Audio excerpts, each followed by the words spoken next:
welcome back. Now we're going to be talking about our post play sequence.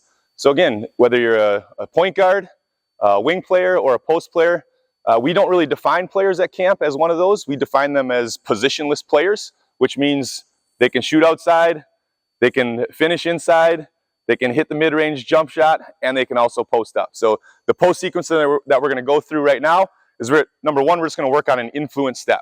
Okay, so Logan's going to catch, he's going to influence one direction and drop step for that finish going the opposite direction.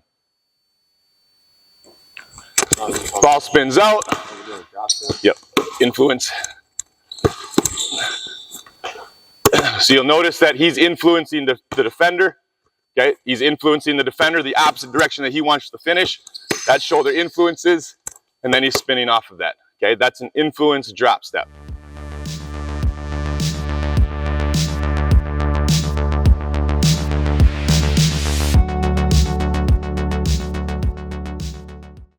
You can do that from both sides, right? You can also do that. The influence can go to the middle, the influence could go baseline. So depending on how that player is playing, right, he may influence baseline side and then come back to the middle and finish.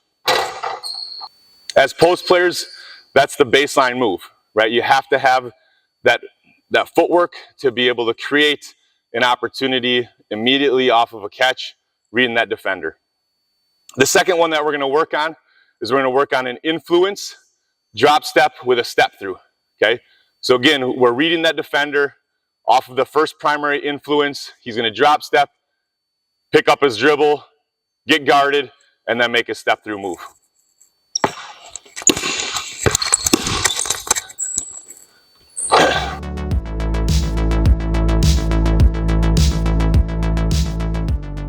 And you'll notice how all the pivot work that we worked on earlier is going to correlate very nicely with how we can score that basketball in a post play position. The third move that we're going to work on is a face up.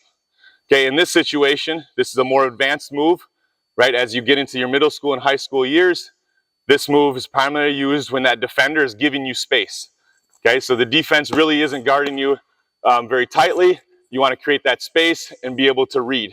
Okay, the face up move now from there is going to take you to the middle. It's going to take you baseline. It's really an instinct of where you're going to go finish that basketball. The thing that we talk very precisely on with our post play and our finishing is that we want to finish through that contact. Okay, we want to go get that contact, look for those opportunities to create a three-point play or get to the free throw line. So we never shy away from the contact, but again, with this face-up move, it allows our offensive player to be able to read, because of the way that the defender is playing them, which direction they want to go with it.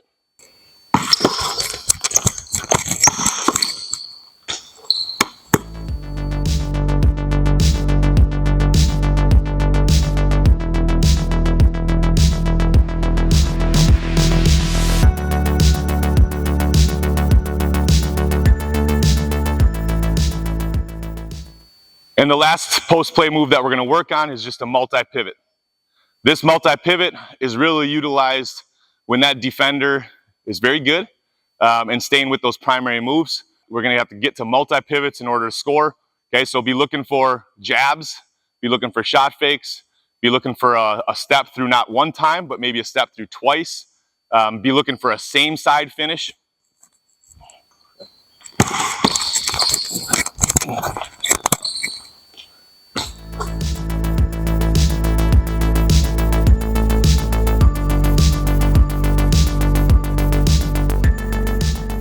Keeping in mind as a post player, right, when you catch outside the paint, you got 5 seconds. You can be very patient when you catch the ball. Now, when you make that first move, whether you get into the paint, right, and the defender and they pick up the basketball, right, you have more seconds. Okay, so that multi-pivot move is a more advanced move, but you'll notice that in the high school and the college game, very effective move.